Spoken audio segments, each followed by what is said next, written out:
Hello, everybody, and welcome back to the We Know Traitors podcast over here on RHAP. I'm your host, the Duke of Deception, Pooya and Vakili, with a new day and another new cast member of the Traitors US Season 4 to talk about, premiering January 8th, but the journey has already begun here for us over here on RHAP.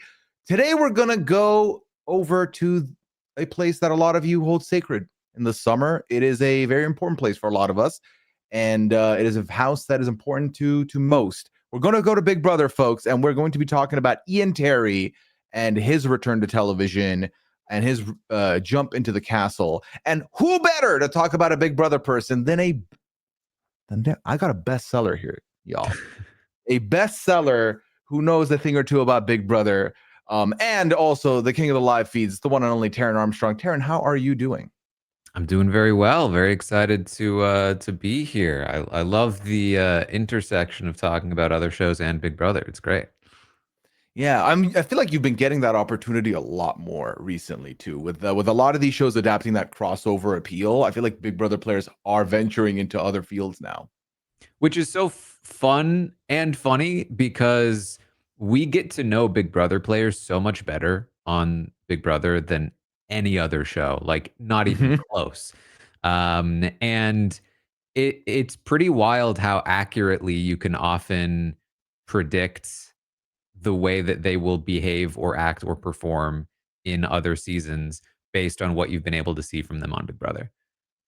Yeah, I mean, I think that just comes with there's so much tape to study there and so much downtime that I feel like you get to see a lot more of their both personality and tendencies, to which, like with other shows, you don't quite get that unless they're your winners or they're going to go far and they show them a lot more on television.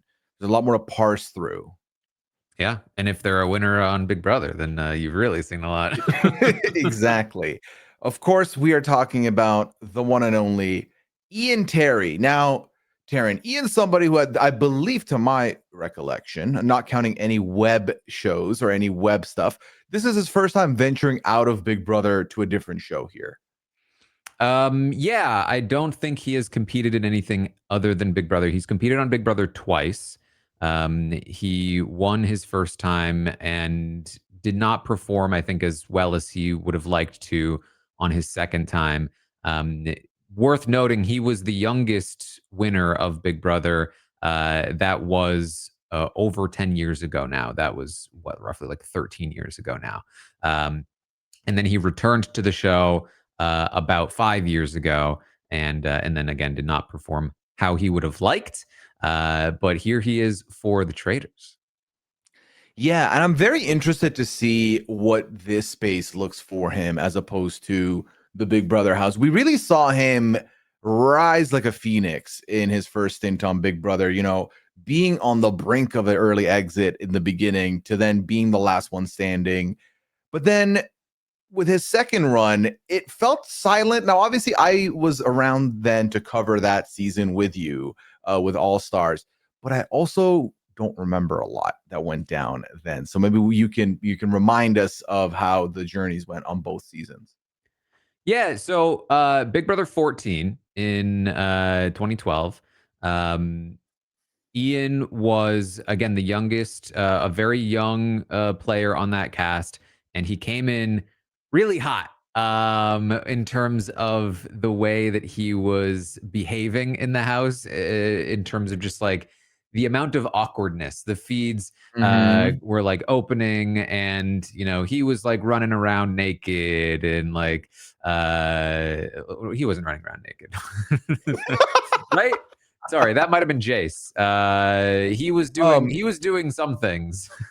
Did he have a hat on? Am I thinking?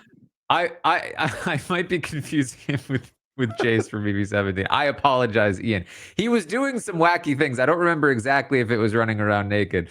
But he was really kind of like making people go like, oh, this guy's a little strange. And he quickly got a target on his back, and really likely would have been the first person gone because he just didn't fit in with the cast. Except he was able to get immunity from his coach at the time. It was a weird season, and then after that was able to sort of settle down a bit and integrate himself a bit into the structure of the house and into the strategy of the game. He eventually was somebody who kind of like ingratiated himself with the power structure, in part by turning on his original crew of people because they weren't really valuing him or respecting like his input into the game. And so went along with this new power structure, then kind of got really caught up into, you may know him if you're a Traitors fan and you're not a Big Brother fan. Dan Giesling was on this season, and really just ran that season, and in many cases was sort of running with Ian. They got into this position where Dan wanted to evict Ian, and Ian didn't know it. But Ian kept winning immunity over Mhm. and over and over. And Dan kept pretending like he wasn't trying to get Ian out. And Ian seemed to be unaware of the fact that Dan was secretly trying to get him out. Meanwhile, they were like secret handshaking final two. Um, and so there was this weird sort of dichotomy of positioning within Ian's game at that point. And you sort of look at his end game as somebody who was just he for a while held, I think, a record for amount of times immune in a row. He was just unevictable for so long because he kept winning those competitions. And then in the end, he sat next to Dan Giesling and beat him in the jury vote because the jury found him to be overall just more palatable than one Dan Giesling. And he had made some crucial relationships, especially with players like Ashley and Brittany, who were big voices, or Brittany at least was a big voice on the jury. So that was his Big Brother 14 game. And I think the biggest thing that it illustrates is that he's very talented in competitions, obviously on the Traitors. Doesn't really matter. Uh, Right. he does struggle to fit in with larger groups, or at least he did, 13 years ago or whatever. But if you give him some time, he will probably make some really good and deep personal connections with a few people that he clicks with. That is primarily what I'm looking for, especially because we'll talk a little more in detail about Big Brother 22, but that is essentially the same pattern as what happened on Big Brother 22. He just didn't win competitions that season. Yeah, that season, I feel like the competitions kind of went to a very core group of the house that he was not really a part of. He felt like he was on the fringes there. If I remember correctly, and obviously you're going to fact check me immediately, I felt like his one big connection, key connection, was Nicole Franzel Yeah. in that season. And then It was ultimately, it was a yeah. similar situation where his number one in the game was secretly not really with him or loyal to him. And so despite being loyal to her and doing his best to use the connection that he had with her to stay alive in the game, he ultimately was just cut out of the game because he didn't actually have the protection that he hoped he would have given his connection to her and the power structure that she was a part of. So it is definitely a pattern. I think that you can very clearly look at Ian and say, this is probably what's going to happen on the Traitors, is that he'll go in, he'll find a couple of people that he probably clicks with really well. They will probably trust him and like him a decent amount.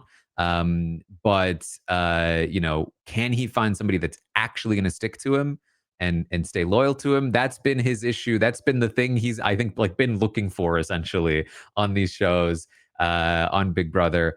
And I think he's more likely to find it on the Traitors. However, I also fear that the Traitors cast even bigger personalities. Oh, yeah. Uh, Wild personalities from all over reality television. And I'm not sure. Ian is a very intellectual guy. He loves talking detailed strategy. He loves playing backgammon. He's extremely likable. And I think that a lot of people will like him, but I fear that this kind of cast will also fear him, because they're going to see he's really smart, and even though he's super sweet, what if he's a traitor because he's so smart? And I don't know that they're going to like immediately be able to relate to him in the same way that like he might want to, because they just come from very different places and they have very different kinds of personalities. A lot of personalities and a lot of established personalities. I think that's the other part. Like these are people who have been told they are very important. They have been told that, you are entertaining, and I think they know what makes themselves entertaining. So I think they're going to be a lot louder and a lot more like spotlight hunting than some of the people Ian may have faced before. Now, what's interesting, Taran, is that arguably the two most important people to Ian's game in Big Brother 14 have already played the Traitors before him. True. Do we think that he's gotten sought after advice from Dan and from Brittany? Very different games, mind you, also. Yeah, that's very true. I mentioned Brittany and forgot that she was also on the Traitors. So you may know her from this is Brittany Haynes from last season, who, Mhm. I love Brittany. Definitely, I think had a bit of a misstep there at the end of that season. But One vote. yeah, he connected really well with, I mean, him, Brittany, and Dan all played on the same season. That's the season that Ian won, and he connected deeply with Brittany, and Dan is the one that took Brittany out, and supplanted her position with Ian, and became Ian's number one in the game. Which was definitely a downgrade for Ian. I guess a downgrade for Ian in terms of how loyal Dan was to him, but an upgrade in terms of the fact that he was able to beat Dan in the final too. But I would imagine that, he's asked at the very least Brittany for some amount of like, hey, how was it? What was the experience like? What were some takeaways that you had? And I'm sure she'd be more than happy to tell him that. As far as I know, they still have a good relationship. Um, my read on the Ian Dan relationship is that they are very friendly, but still have a little bit of like a rivalry between the two of them. I don't think that would make Ian shy away from asking Dan for advice about the Traitors. Although, do you want advice from Dan about the Traitors? He wasn't that great at it. Right. Although Dan is a very, very talented player in these things. And so he probably has a lot of insight in terms of what not to do, what he learned Right. from the failure. So that would be interesting if he's reached out, but I don't know if he would have reached out to Dan. However, we also should talk about the fact that Ian definitely knows Rob Yes. on this cast. Mhm. They have, for a while after Ian's season, Ian was doing weekly podcasts with Rob. He was a staple of the eviction episode Yes. recaps. And Ian and Rob click very well. And Rob is, as we know, very much the kind of person who clicks really well with somebody like Ian, a nerdier, intellectual guy, but can definitely also interface with the bigger personalities. And that, I think, would probably be the biggest leg up that Ian has in terms of like getting his foot in the door with some of those personalities so that they can see how lovable he is. um, Mhm. and then like getting there. And so that's like, I think my biggest upside right now for Ian is, can he get in with players like Rob? And then also the other Big Brother player on this cast, Tiffany. Um, Tiffany is, I think, also the kind of player that would love Ian. Mhm. I think that she's incredibly smart and incredibly savvy and dangerous in any of these games. So you kind of have to be careful of Tiffany, but she loves the nerds. She loves the game savvy. She would definitely engage in strategic discussion with Ian. They would bond over being on Big Brother together. I can totally see them working well together. And obviously, some of these Survivor players, or some of these, there's 2 Survivor players. But I think Jam Jam would get along really well with Ian as well. Natalie's my wild card, to be honest, in terms of who she clicks with amongst the gamers on the cast. But I think he comes in well positioned for the most part within the gamer players. It's just a matter of like how well do the gamer players do as a whole would be my question. Yeah, and like the main discourse that I've been having in these previews is my thought process that surely the gamers come into this looking at this cast breakdown, seeing that there's only 5 of them and realizing we should at the very least not go after each other, because the meta game will always dictate that 1 or 2 of you are probably going to end up in the turret, right?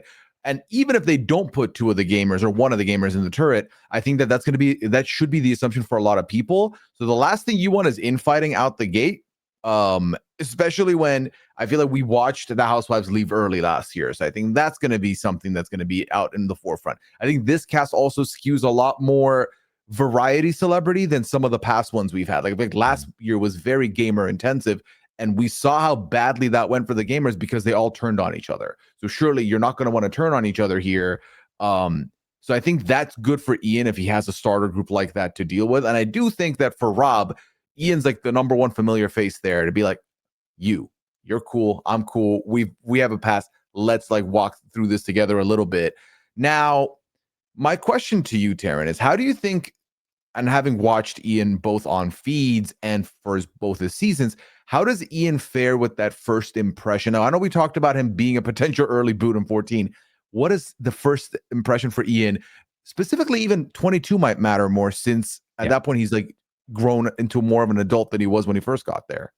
Yeah, this is definitely a new or sort of matured version of Ian. I mean, he's also just like, let's address the elephant in there. He's looking phenomenal in these photos. Did you see those hot tub photos? Wow. Yeah. And so I think he makes a much better first impression nowadays than he did back on Big Brother 14. I think that he is more mature, more measured, and in some ways that could be a bad thing as much as it is a good thing. I think that it'll help him avoid early suspicion, hopefully, if he's just again like a more measured guy. But I can't help but fear that like long-term suspicion will just continue to fall. Like eyes will just drift toward a player like Ian, because they're just gonna be scared. I've seen it happen on the Traitors a lot. He also, this is something that I talk about a lot when I talk about the Traitors, is how wildly confident people are in their quote unquote reads Oh, of yeah. people and behaviors and mannerisms. They will see something and be like, "Ooh, I saw this person laugh when they shouldn't have, or smile here, or whatever. And that means I've caught them, they're a traitor." And like 99% of the time, they're not correct. And the 1% of the time they are correct, they probably just got lucky. Ian is somebody who has some distinct mannerisms. And I think that I fear again that people will look at those and be like, "Oh, this is a sign that he's a traitor." When in reality, like if you know Ian, he's just being Ian. And so that would be another thing that I hope doesn't hurt him here. But I know how people are with their like, "Oh, did you see the way he looked left when I asked him about this?" It's just like, oh boy. Yeah, for Traitors has a lot of loud and wrong people on it every season. I think the other factor is Traitors is immensely more luck based than Big Brother is, than Survivor is, in that, for the very reason you pointed out, the way people will just push an agenda because someone blinked, like, and it happens so often. A lot of the times, even, you will see that most of the traitor catches are traitors turning on each other eventually. So I think there is a world where someone does glom onto Ian like that. But I have to ask you this: do you think Ian will end up being a faithful or a traitor here? Because I'm very much leaning he's going to be a faithful. I think he's going to be a faithful. I think that, Ian as a player on Big Brother both seasons was very much edited to be a hero. An Hmm. underdog hero. He never was a villainous figure. I honestly don't really think not that he doesn't have it in him, but like the way that you portray Ian as a reality television producer is not really as a villain. Hmm. He is so likable. It is really, it's really, especially like as a viewer, he is so likable to you. He really endears you to him, and so I mean, obviously that could work as a traitor. Um, and I wouldn't like say I'm 100% locked that he's not going to be a traitor, but obviously, if I'm looking at the two Big Brother players, given the way that they often pick traitors, they're probably not going to choose both, but they're potentially going to pick at least one. And if they're going to choose between Tiffany and Ian, Tiffany is far and away the better choice in terms of how Machiavellian and fun that she would be as a villain. Um, because she really was like a puppet master of her season. Now, that is very obvious metagame strategy choosing, and they shouldn't keep doing that because it's very easy to predict. But it would surprise me if they picked Ian and not Tiffany. Yeah, I would also lean if they're going for a Big Brother person. Tiffany makes more sense. In that situation. And but I don't even know. So yeah, actually, you know what? Let's talk about while I have you here. Let me hear you. Let me hear your thoughts about Tiffany. Here, how do you feel like her landing spot is on the show?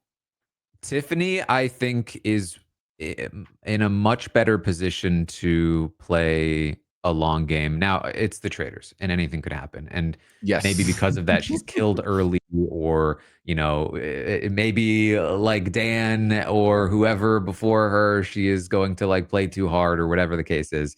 Um, but where a lot of the places where I fear for Ian, I am more optimistic for Tiffany. She 1000% knows exactly how to fit in with this crowd. Very much like Rob, she can get along with the nerdier gamer types while for sure still getting along with the housewives and whoever else. She is a player who came on as one of the oldest players on her cast. And that is on Big Brother, typically like a death sentence socially. Yep. And she was the center of that house socially and strategically. Um, she is so charming and just easily fits in with so many different types of people and groups that I think that she's well positioned in that sense. The biggest downside for Tiffany, of course, is again just where she's positioned casting wise. For all of the reasons that I said, obviously Tiffany would be the traitor, not Ian. Anybody that knows both of them should feel the same way.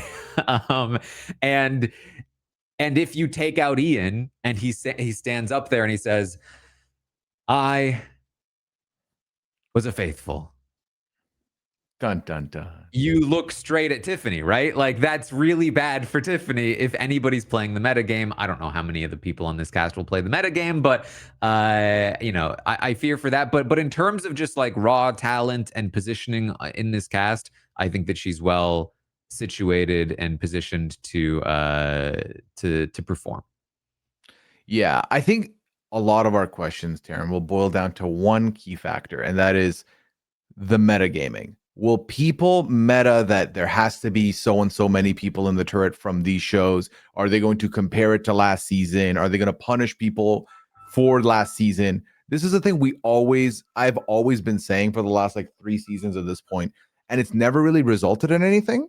So there's a world where it happens here. There's a world where we see that. I just really hope it doesn't. But that's to be seen. Now, the other thing I want to ask you is I know that you, after maybe like only Mike Bloom, you know the most celebrities of the people that I know. So I wanted to see what your thoughts were on some of these other players. Okay. Well, celebrities on this cast. You know what I meant. I know the gamers on this cast. Yeah. I've talked about Rob a bit. I think that Rob is well positioned to do pretty well.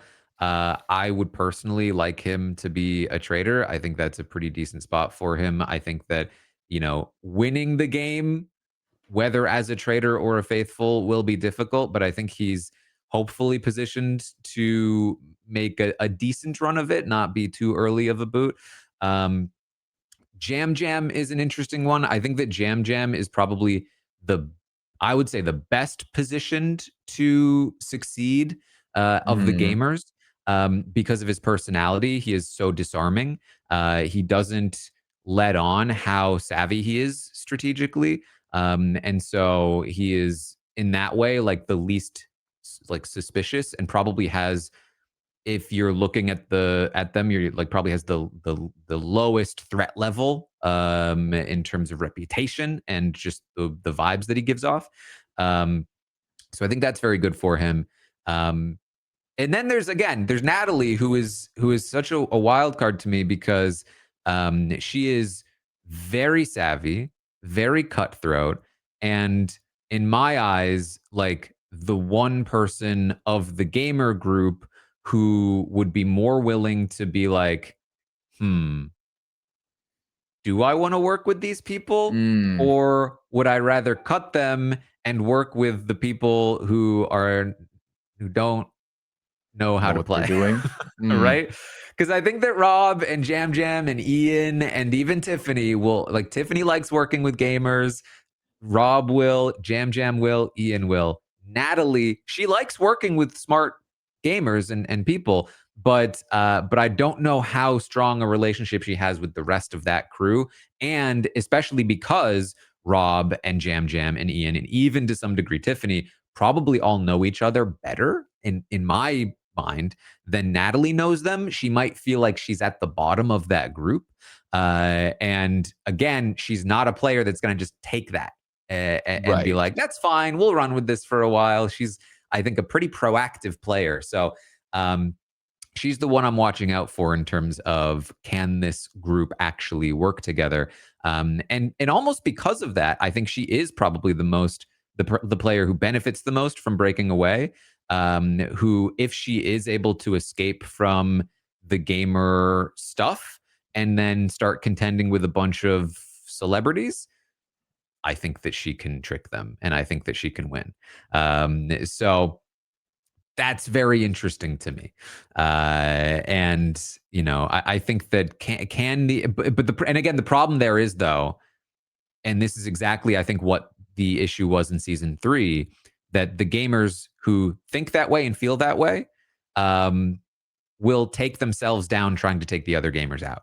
Like, even if you're able to take the other gamers out, it causes so much internal damage that you can't actually then succeed moving forward.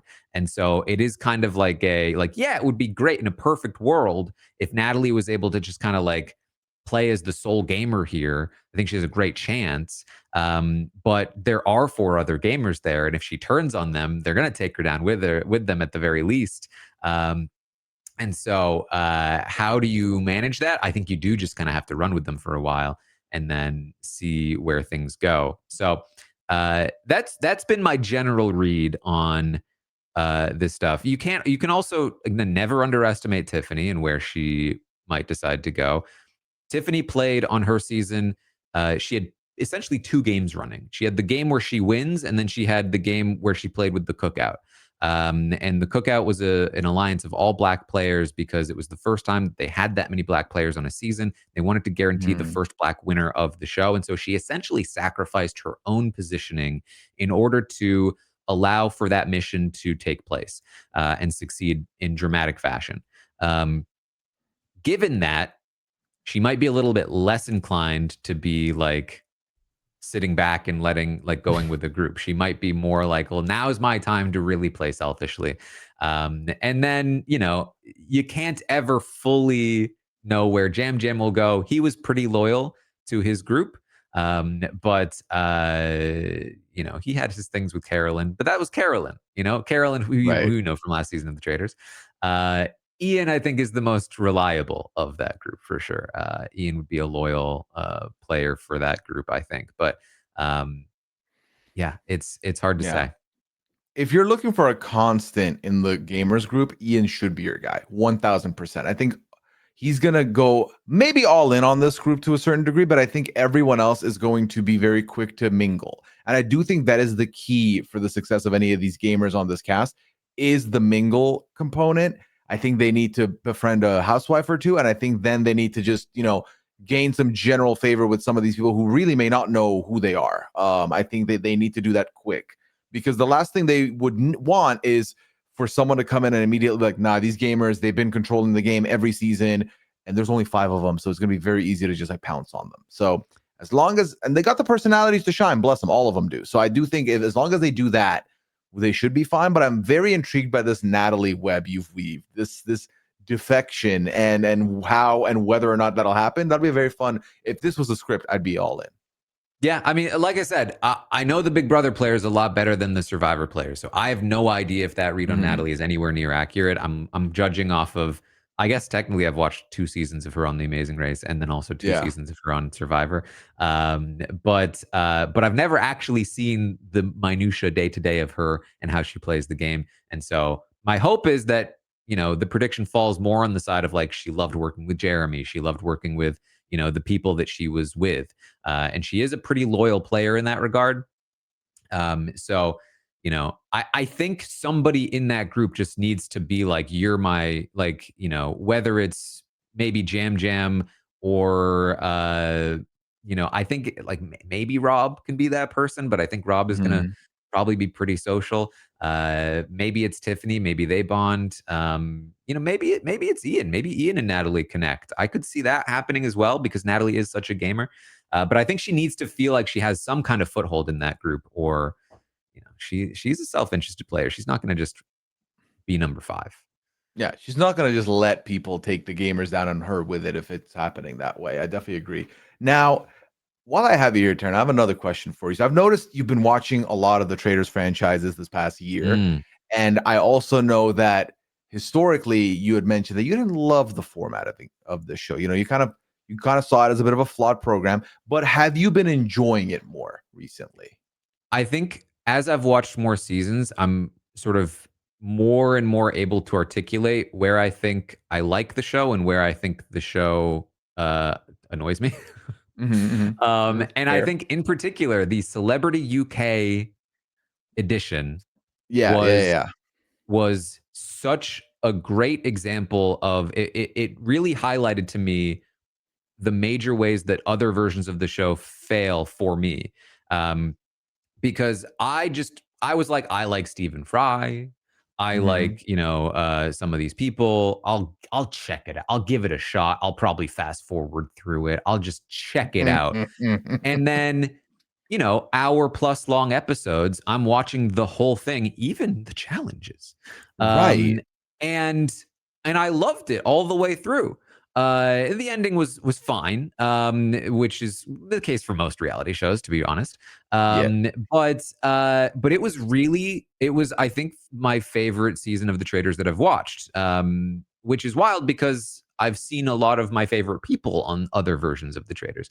Mhm. And I think a huge key element to that was a couple of things. One is that the celebrities weren't trying to play optimally. Right? Like the Traitors didn't care about like being the sole winner. They wanted to win as a team. And I Mhm. thought before, I was like, man, traitor on traitor violence is kind of key to making this whole thing work because that's where all the drama comes from. And yet that version didn't have it. But I think even more than that, it was the way that that season was edited because I immediately swapped to Traitors Canada season 3. And it was night and day, just how fast paced and Oh, yeah. contextless the edit of Traitors Canada was compared to the UK celebrity version.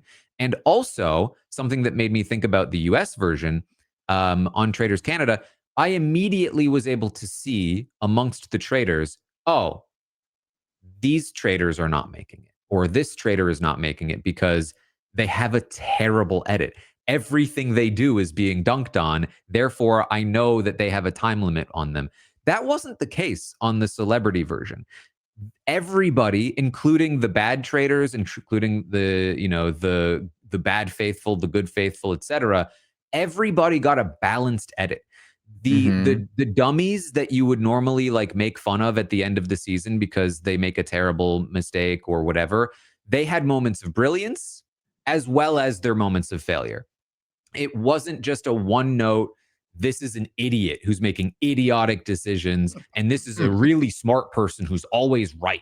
And that was, I think, huge to enjoying the process of watching the show. And I think it's where a lot of the more like North American versions, at least US and Canada, from what I've seen, I think that's a large part of why I bounce off of them to some degree. And then also, of course, again, like the fact that you are trying to play a game optimally that isn't designed to be played optimally is another tough one. And when you cast a bunch of gamers, that becomes an issue. Yeah, and especially if you're coming at it with that lens and you're like, but this should work, or there is no reason why this is falling apart. I think that's one of it. I do like what you pointed out because, the UK, the episodes are, well, I would say the US episodes are as long as the UK episodes, but I feel like getting a full length episode twice a week is better. I've always said 3 is overkill, 2 is perfect for a week. I think that would work better. I think with Canada specifically, we do get extended episodes, but not the night of. So a lot of people don't get that extra like 20 minutes that you would get on the online version. Don't But even get me then, started on their dumb cliffhangers that work a lot better when you're watching the next episode a lot sooner. well, if you watch the preview, you get a lot of answers off the previews. I'm pretty sure we straight up predicted something off of one frame on the preview 2 weeks ago. If you'll allow me to rant for a moment, I'll keep it brief. Okay. I firmly believe that the placement of where they end their episodes is faulty for storytelling. I think Okay. that the end of the episode should either be post roundtable fallout, before the traitors talk, Okay. or post traitor decision reveal. If you're basically, what I mean is you vote someone out, then oh wow, oh we're so sad because we got it wrong. Oh my god, what's this, the hardest thing in my life? Oh, now I'm suspicious of this person. And then traitors go up to the turret, they take their hoods off, episode ends. What are we, or like, ha ha ha, we got away with it, episode ends. Then the next episode starts with, okay, now that we've gotten away with it, let's discuss, build tension, reveal who they decide to murder, whatever. Or if you want the traitors' full discussion at the end of the episode, then also just reveal who's being murdered at the end of the episode. I think it's bad television to start an episode with, remember what happened last week? Right, they voted out this person, and then who are they talking about? I don't really remember unless you give it to me in the previously on. And then we're doing the silly breakfast thing, and it's like everyone's walking in, and it's like it's so disconnected because they're still focused on what happened last time, but it's been a week for us, and it's been a night for them, and there's a huge disconnect there. And so I want a cleaner break for storytelling, and I think it would be more interesting and again, like, I think the way that you end an episode where it's like right before the reveal or whatever is fine if it's a binge drop because you're enticing people to turn the next episode on right away. Immediately, yeah. When you're releasing week to week, you got to have a cleaner ending, in my opinion. Yeah, because I think most people are not in a spot where I am, right? Where I get to then speculate about it for 3 episodes worth of a podcast. And then, so I'm going to remember it very well. But I think for most people, they're going to come back Thursday or Wednesday or Tuesday, whichever day that is dropping. And they're not going to remember what the shortlist is. Low-key, I don't remember what the shortlist is sometimes. And I talk about this a lot. So I agree with you. I think the whole cliffhanger culture, I don't love. I've not been a fan of, especially when it's like, we're gonna come back. Like, I think in this day and age, most of us are completionists to these things. Like, you don't need to be like, oh, but we have to give you a little breadcrumb for you to come back. We're going to, and in fact, you're gonna have to give me the breadcrumb again anyway, because I'm not gonna remember what it was. Instead of ending on this is the short list, again, end on Traitors pull their hoods back. They go, Mhm. and then like a Lost style montage of like, who are we killing next as the faces flash in front of us? You know, like it's just that's so much more compelling to me as an ending where I'm like, they could kill anyone next, and I hope it's not my Yes. favorite person. And then start the episode building full tension into the decision. I just feel like that makes so much more sense, and I don't get why they don't do it. But you know, I'll ask one last question. I feel like this has become like Ian plus regular Traders Roundup, but I sorry, I have to can't help know your myself. opinion. No, we're having a good time. I need to know your opinion on because obviously I know you're watching Traders Canada, and I know you have a specific feeling about twists. Traders Canada this season, Mm. adding a lot of new mechanics, switching up some stuff. What has your overall feeling been on what they're doing over there? So Traders Canada in particular, I would say the biggest thing that they've done in terms of like overall structures that they've added a mechanic where if you vote out a trader, it adds $10,000 to the prize pot. It's always hard to know. I also have a whole thing about like adding money to the prize pot because those numbers are basically meaningless to us as the audience. Mhm. You know, who's keeping track of how much money is in the prize pot and who actually cares amongst the audience how much money is in there? Right. But what this does theoretically is it incentivizes players to vote out traders more often because I've talked about like the flaw in the game is that you're not actually incentivized to vote out traders.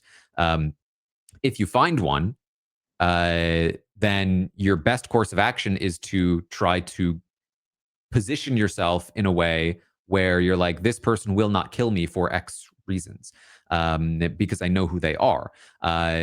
You might be incentivized to kill a traitor if you think they might kill you, or if you think you might be recruited if they die and you want to be recruited. But for the most part, in terms of like faithful versus traders, the traders will just keep replenishing their numbers over and over every time you take one out. And every time they replenish their numbers, they make it harder to detect which one of them they are because they've now recruited somebody that you previously wrote off as fine. Every single time you take a trader out, you have to completely reevaluate every single person you know. So incentivizing them with $10,000 every time you take a trader out is interesting because it incentivizes not only the faithful to take out traders, but it also incentivizes the traders even further to turn on one another, which I do think in a game where you are trying to play optimally and you're a gamer, you know, they are leaning into that aspect of it, which I think is the aspect that works the best in the North American versions, which is trader on trader violence. Um, you know, that's where the gameplay is actually happening. And so leaning into that, not only do I get a larger share of the money, but I'm also adding to that money in the first place. I think that adds some interesting stuff. I think it's a small step, but I think it's an interesting one. Um, and then yeah, and I think it's already kind of worked. I would say is my vague Yeah. uh thing there.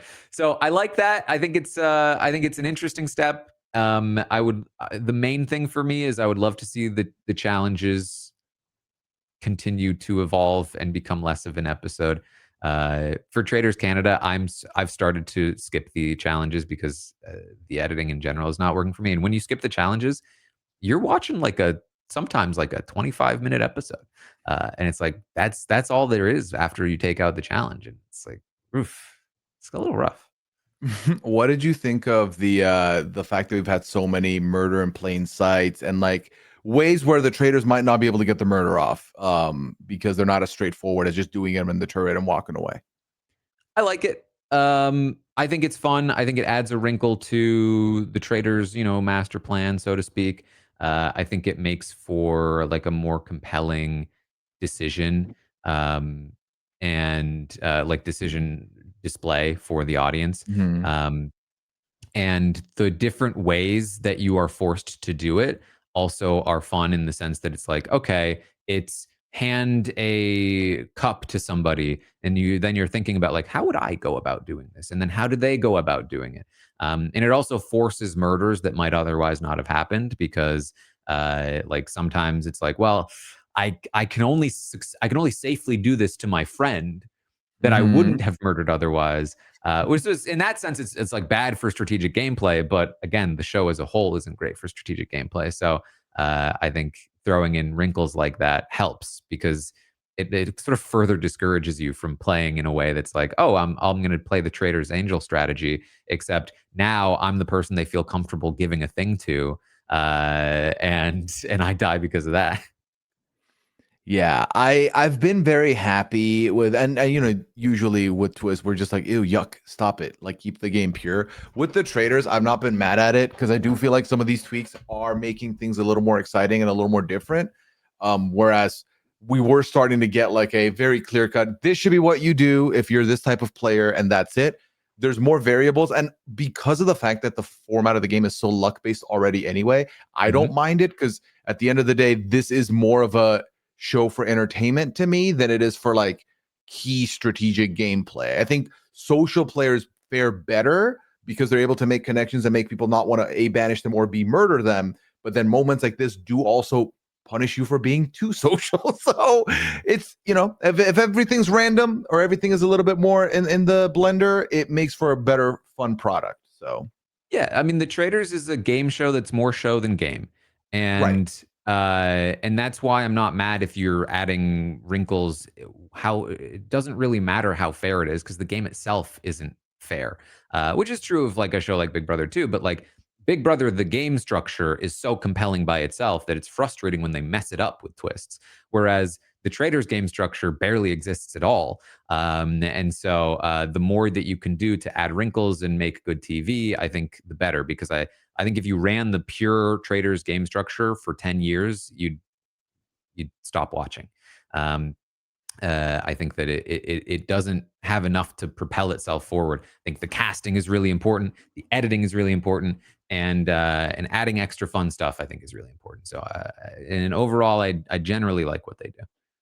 Yeah. And we will see you in the first season of Civilian Traitors US when you eventually go on to put your mark on the game. Just me in confessional every time, like, I hope you're not cutting the episode here. You're just like, you know what? I'm not going to give you the thing because I don't want us to go to a cut. I'm not going to give you the cliffhanger.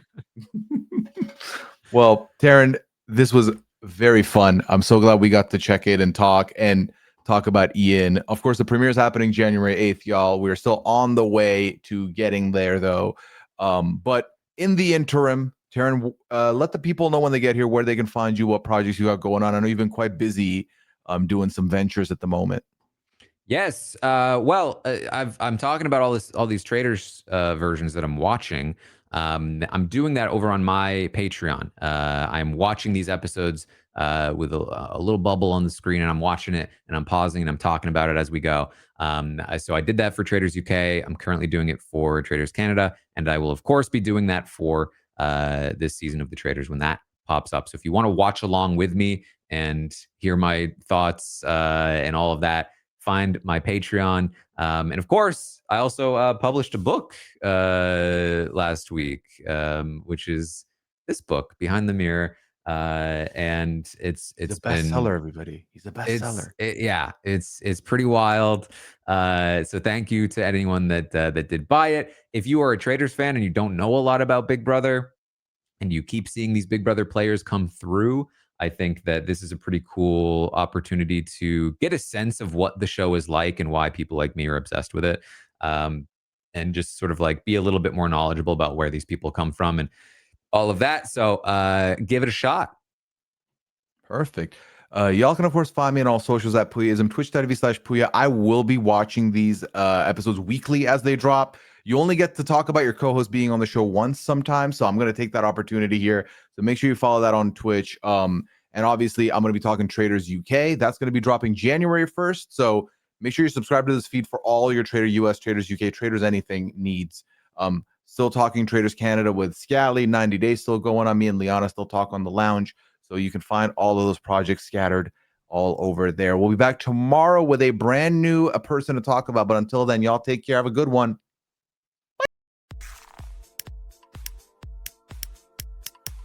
This is RHAP. We know reality TV.